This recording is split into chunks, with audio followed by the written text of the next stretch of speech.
తీర్పుకు మనస్ఫూర్తిగా మా జిల్లా ప్రాంత రైతాంగుల తరఫున కూడా హైకోర్టు న్యాయవాదులకు మనస్ఫూర్తిగా ధన్యవాదాలు తెలియజేస్తా ఉన్నా. మీ అందరూ తెలుసు, చాలా అంటే దాదాపు 2.5 సంవత్సరాల నుంచి, అంటే ఎమ్మెల్యే ఎలక్షన్స్ కాకముందు నుంచి కూడా కాంగ్రెస్ ప్రభుత్వం, ఈ రేవంత్ రెడ్డి గారి ప్రభుత్వం కావచ్చు, రేవంత్ రెడ్డి గారు పిసిసి ప్రెసిడెంట్ గా కూడా కాళేశ్వరం మీద ఎన్నో రకాల తప్పుడు ప్రచారాలు, తప్పుడు మాటలు, కాళేశ్వరం 1,00,000 కోట్ల అవినీతి అయిందని చెప్పి, లేకపోతే కాళేశ్వరం కూలిపోయింది, కుంగిపోయింది అని చెప్పి రకరకాల తప్పుడు ప్రచారాలు చేసిన దానికి ఇవాళ కాంగ్రెస్ ప్రభుత్వానికి, కాంగ్రెస్ పార్టీకి కూడా చెంపపెట్టుగా ఇవాళ హైకోర్టు తీర్పిచ్చిన దానికి నిజంగా మీ అందరూ హర్షిస్తాం, దాన్ని ఆహ్వానిస్తా ఉన్నాం. ఇంకా వాస్తవంగా ఇది రైతుల విజయంగాను, దాంతోపాటు అయితే ప్రత్యేకంగా అహర్నిశలు 4 సంవత్సరాలు ఎవరైతే పనిచేసిన ఇంజనీర్లు కావచ్చు, ఆ వ్యవస్థ అందరికీ కూడా మనస్ఫూర్తిగా ఇది వాళ్ళ విజయంగానే భావిస్తా ఉన్నా. ఎందుకంటే కాళేశ్వరం కేసీఆర్ గారు తెలంగాణ ఉద్యమంలో ఎంతో ఆయన తిన్నప్పుడు ఎన్నోసార్లు కూడా ఈ బీడు భూములని పోవాలి, రైతన్నలకు పాడి పంటలు మంచి పండాలి, నీళ్లు అందాలని ఒక దృఢ సంకల్పంతో కేసీఆర్ గారు కంకణం కట్టుకొని కూడా ఈ కాళేశ్వరం ప్రాజెక్ట్ ని కూడా నిర్మించే విషయం ఎంత తెలుసు.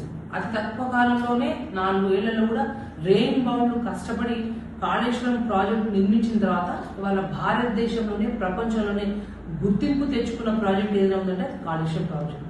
అంత గొప్ప ప్రాజెక్ట్ ని, అటువంటి రైతన్నలకు ఉపయోగపడే ఈ ప్రాజెక్ట్ ని కాంగ్రెస్ ప్రభుత్వం ఎలక్షన్లప్పుడు మీరు మాట్లాడుతూ తప్పుదోవ పడుతూ ఏదో అవినీతి జరిగిందని, కుంగిపోయిన 2 పిల్లలు కుంగిపోయినాయని చెప్పేసి, మేడిగడ్డలో ఏదైతే 2 కుంగిపోయిన పిల్లర్లనే దృష్టిలో పెట్టుకొని పూర్తిగా కాళేశ్వరం ఏదైతే 3 బ్యారేజీలతో ఉన్న కాళేశ్వరం ప్రాజెక్ట్ పూర్తి స్థాయిగా పోయిందని చెప్పి తప్పుడు ప్రచారం చేసిన దానికి ఇవాళ ఖచ్చితమైన గుణపాఠం వచ్చిందని మేము భావిస్తాము. నిజంగా చాలా సంతోషం. ఎందుకంటే కేసీఆర్ గారు ఇప్పటి కూడా ప్రజలు ఎక్కడ పోయినా కూడా కేసీఆర్ గారిని ఈ కాళేశ్వరం రైతన్నలు అయితే ప్రత్యేక గుర్తు పెట్టుకుని పదే గుర్తు చేసుకుంటా ఉన్నారు. కానీ వీరు కక్షపూరితంగా మేడిగడ్డలో 2 పిల్లలు కుంగిపోతే దాన్ని రిపేర్ చేయకుండా ఎల్ఐటి వాళ్ళు స్వయంగా వారి సొంత డబ్బుతోనే మేము రిపేర్ చేస్తామన్నా కూడా వాళ్ళని భయపెట్టి వాళ్ళని పని చేయకుండా పుటాపుటిన మొన్న ఏదైతే జగిత్యాలో కేసీఆర్ గారు సభ పెట్టినప్పుడు దాన్ని పోటాపోటీగా కూడా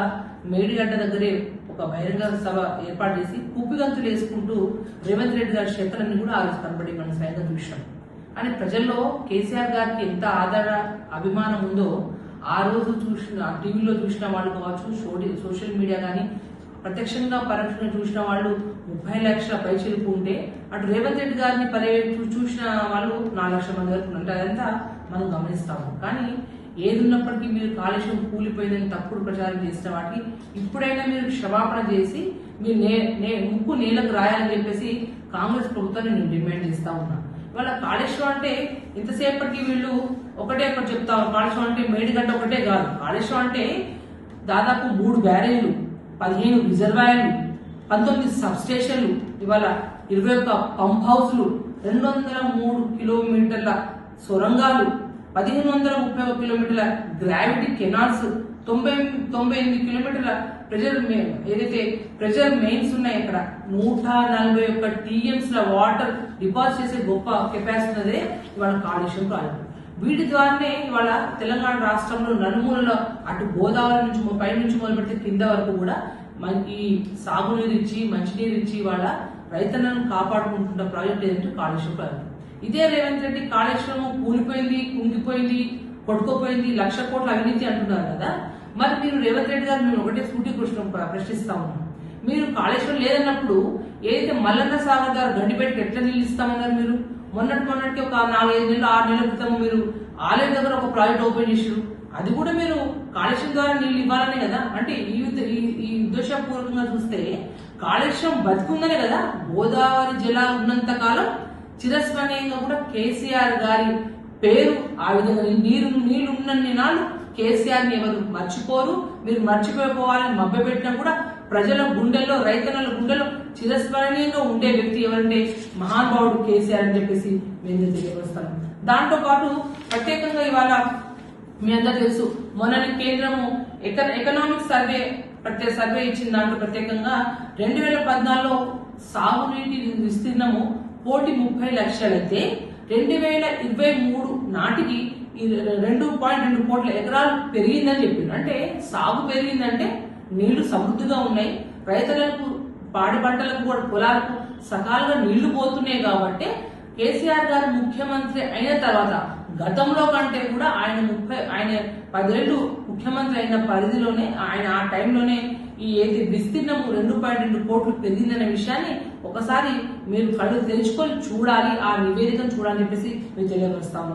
ఇంకొకటి ఏదైతే ఇప్పుడు మీ అందరూ తెలుసు రోజు అంటే ప్రతిసారి కూడా ఇప్పటికైనా మీరు కాళేశ్వరం నుంచి తప్పుదో మాటలు ఏదైతే మీరు కూతలు మూస్తా ఉందో ఇప్పటికైనా మానండి.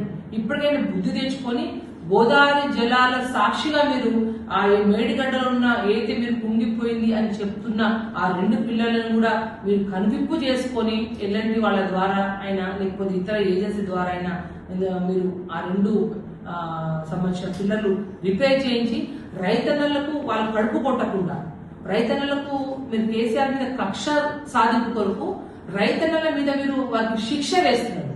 కేసీఆర్ మీద కక్ష తీర్చుకోవాలని చెప్పి రైతన్నలకు నీళ్లు సకాలంలో ఇవ్వకుండా మీరు శిక్ష వేస్తున్నారు. ఇప్పటికైనా రైతన్నకు మీరు మోసం చేయకండి. మీరు ఏదైతే ఈ కాళేశ్వరం మీద బుద్ధ జలుపుకుంటూ పబ్బం గడుపుకుందామని చెప్పి ఏదైతే టైం పాస్ చేసుకుంటూ డైవర్షన్ పాలిటిక్స్ చేస్తున్నారో వాటిని ఇప్పటికైనా ఈ హైకోర్టు నివేదిక ద్వారా తీర్పు ద్వారా కనువిప్పు చేసుకుని దాన్ని బంద్ చేయండి. మీరు ఏవైతే మీరు ఇచ్చిన హామీలు 420 హామీలు 6 గ్యారెంటీలు ఇవన్నీ కూడా మీరు ఇవ్వాల్సిన ఒక ఫ్రీ బస్సు తప్ప ఇంకేమి ఇవ్వలేదు. అవన్నీ కూడా ప్రతి ఒక్కటి కళ్యాణ లక్ష్మి కావచ్చు, 2500 మహిళలకు మహాలక్ష్మి కావచ్చు, ఆడపిల్లల స్కూటీలు కావచ్చు, వికలాంగుల సోదరులకు పెన్షన్ పెంచే కార్యక్రమం కావచ్చు, మిగతా వాళ్ళందరికీ ఏవైతే అమ్మలకు అవ్వలకు పెంచే పెన్షన్లు కావచ్చు, రకరకాల ఏవైతే మీరు ఇచ్చిన హామీలన్నీ కూడా నెరవేర్చే మీద ప్రజాపాలన మీద మీరు దృష్టి పెట్టాలని చెప్పి రేవంత్ రెడ్డి గారిని మేము హితవుపలుకుతున్నాము, డిమాండ్ చేస్తున్నాము. ప్రత్యేకంగా మానుకోట నియోజకవర్గంలో ఉన్న రైతన్నలకు విజ్ఞప్తి, మీరు దయచేసి ఈ కాంగ్రెస్ పార్టీ ఏదైతే డైవర్షన్ పాలిటిక్స్ చేస్తా ఉందో, ఏవైతే తప్పుడు ప్రచారం చేస్తుందో ఇవన్నీ మొన్న ఎలక్షన్ ఎమ్మెల్యే ఎలక్షన్ లో ఎమ్మెల్యే ఎలక్షన్స్ లో వాళ్ళకు ఇటువంటి తప్పుడు మాటల వల్ల లాభం జరిగిందేమో కానీ వాళ్ళు రానున్న రోజుల్లో మాత్రం ఖచ్చితంగా వాళ్ళకు శిక్ష వేయాల్సిన అవసరం రానున్న రోజులో ఉంది. రైతన్నలు ప్రజలు రేవంత్ రెడ్డి గారు చేస్తున్న ఇటువంటి కార్యక్రమాలను కూడా మీరు దృష్టిలో పెట్టుకోవాలి, కనువిప్పు చేసుకోవాలి, గమనించాలని మీ అందరినీ విజ్ఞప్తి చేస్తా ఉన్నాం. ఇదే కాళేశ్వరం ప్రాజెక్టు దృష్టిలో పెట్టుకుని ఈ మేడిగడ్డ దృష్టిలో పెట్టుకుని రేవంత్ రెడ్డి గారు రకరకాలుగా మాట్లాడి ఎమ్మెల్యే ఎలక్షన్ లో ప్రజలను తప్పుదో పట్టించి మీరు ఆ విధంగా గెలిచారు.